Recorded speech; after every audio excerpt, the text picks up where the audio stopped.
Ayan mga kababayan, dito na naman tayo muli sa may Ilog Pasig Esplanade at alamin natin dito ang update at ang kaganapan dito. Ayan, update tayo dito mga bayan sa Ilog Pasig Esplanade. Yung crane dito mga bayan, dalawa.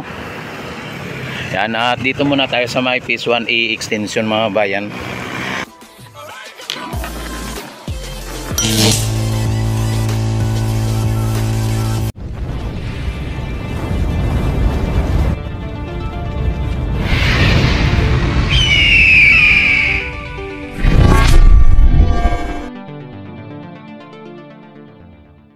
At kung ano po ang nangyari dito.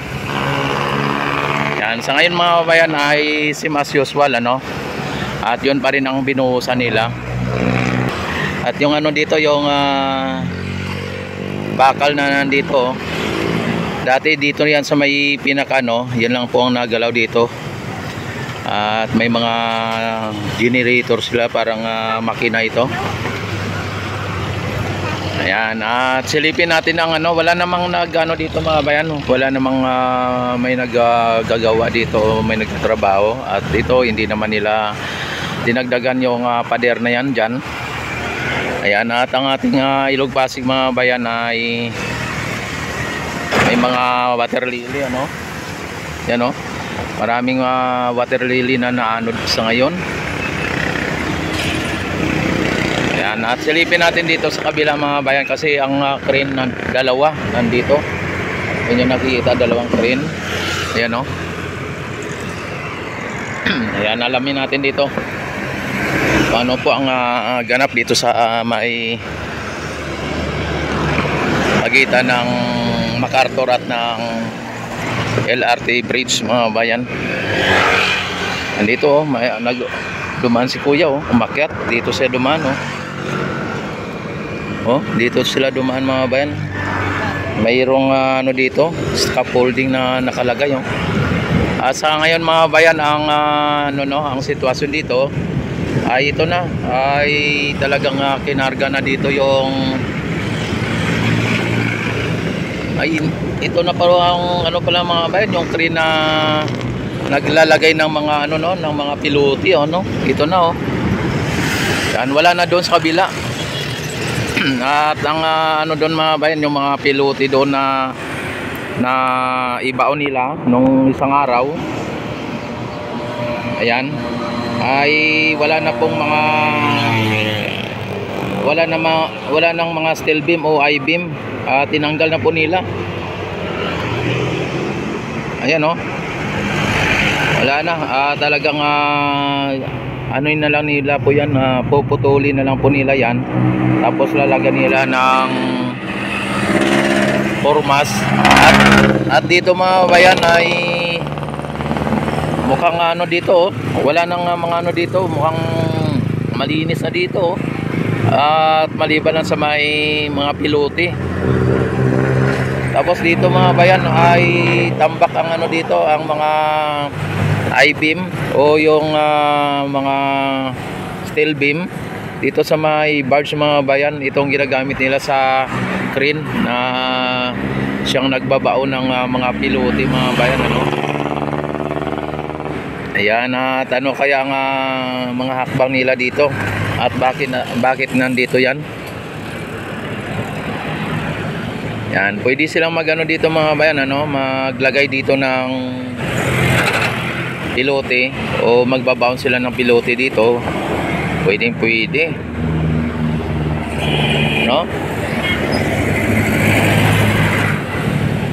ayan, at na lang po natin, antabayanan na lang po natin ang mga susunod nilang mga gagawin dito mga bayan. Sa ngayon ay break time.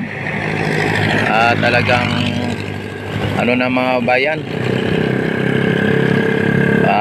kain na yung kumbaga magtatanghali na. Kaya ito ang mga trabador natin dito ay naka na po sila, nakahinga na po yan, at mamaya na naman sila babalik, mga alauna siguro.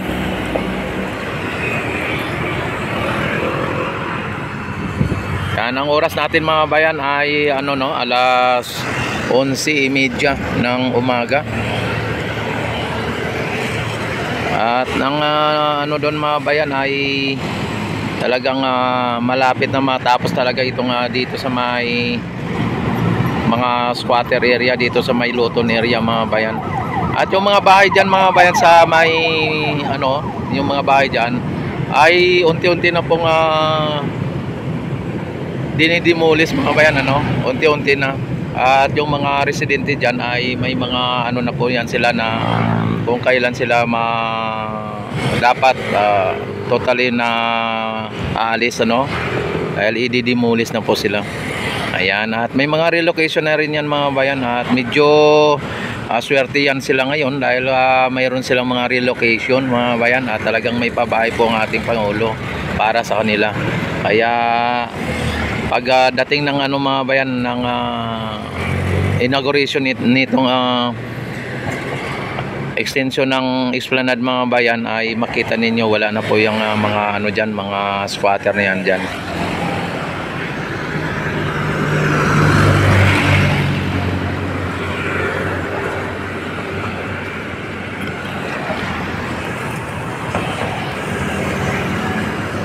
Ayan, talagang ano dito, ano kaya ang gagawin nila dito sa mga ano na to? Ilalagay ba nila dito o kinarga na nila yan dito lahat para dadali na naman doon sa may Aroseros mga bayan? Yan, at antabayan na lang po natin at ang mga gagawin nila dito, o ano po ang gagawin nila. Yan, at bakit nandito po yung crane na ito. Ayan.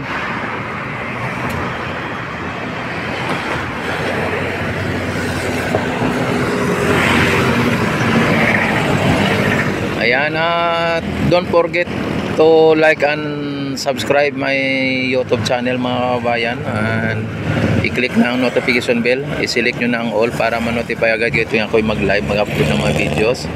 At maraming salamat sa mga walang sawang pagsuporta at panonood sa aking mga upload, mga live, mga ng aking YouTube channel. Ayan, at mabuhay po kayong lahat. Ayan, Luzon, Visayas, Mindanao, at ng Pilipino sa ang sulok ng mundo.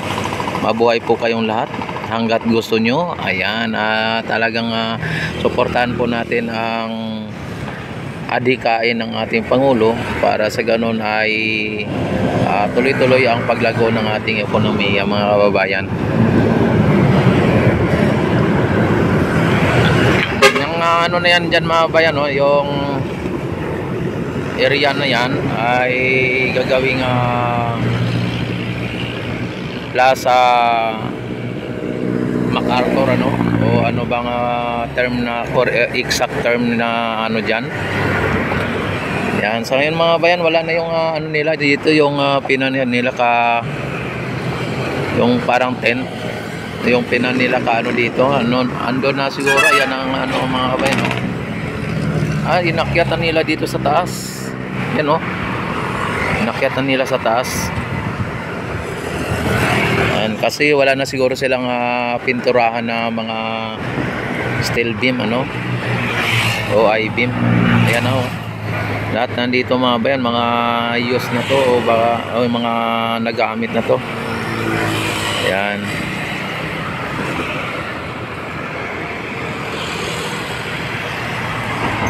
Pero kung ako ang mag-suggest mga bayan, kailangan ay lalagyan dito ng ano, no, ng mga pilote o ng poste dito sa may pagitan ng LRT bridge at ng MacArthur Bridge para mas matibay ang ano, ang tulay mga babayan.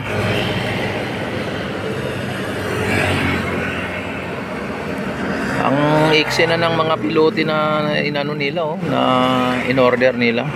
Ang iksi. At napansin ko yung ano mga bayan, yung ito mga naputol na mga pilote mga bayan, oh. Walang bakal sa gitna. Ayan, oh. Papakita sa inyo.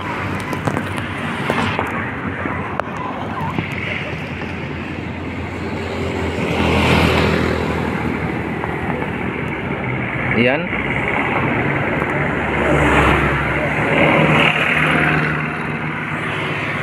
Wala man lang bakas ng ano, ng bakal na kung mayroong bakal sa gitna ng mga bayan, no?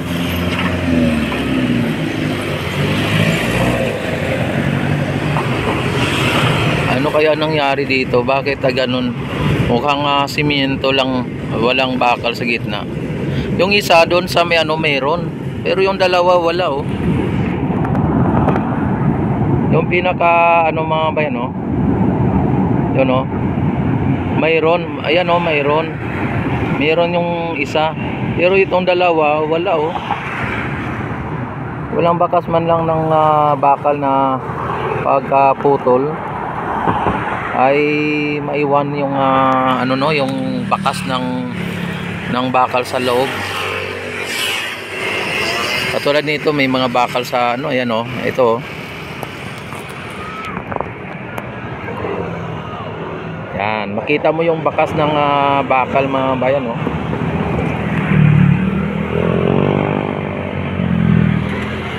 Sa pinagputulan mga bayan. Pero yung ano wala. Bakit ganon? Katulad nito may mga bakal sa ano, lalaki ng bakal. Pero yung pinakagitna mga bayan nito, dito sa may pinaka ano lang na nakita natin ang mga malalaking bakal. Dito lang. Yan, dito lang natin makikita yung mga malalaking bakal mga bayan. Pero sa gitna mga bayan ay hanggang ano lang yan, siguro mga 1 meter lang siguro ang haba niyan na malalaking bakal.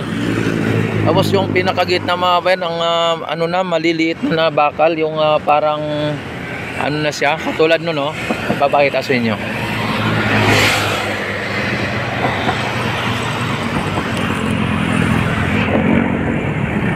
Saglit lang, ha.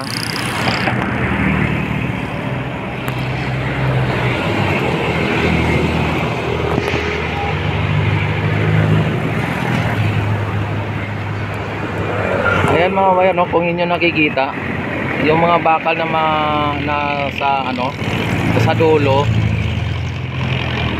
maliliit lang, hindi sa ganon kalalaki.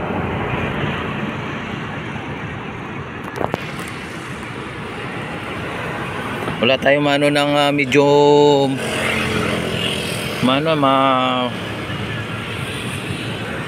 hindi ganun kalaki sa may pinaka dulo, no? Yung sa gitna parang medyo maliliit na mga bakal, parang ano lang siya, parang normal lang na bakal na hindi gaano kalaki. Parang katulad lang nito kalaki na bakal, oh, kung nasa gitna. Pero dito sa ilalim, yung pinanyaka ano mga bayan, ay napakalalaki ng mga bakal, no?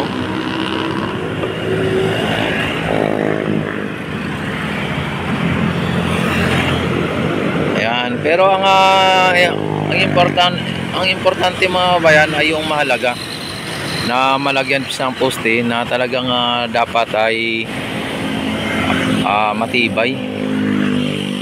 Yan, sa ngayon mga bayan, ito ang sitwasyon dito sa may MacArthur Bridge, sa pagitan ng LRT Bridge at ng MacArthur Bridge dito sa may Luton area.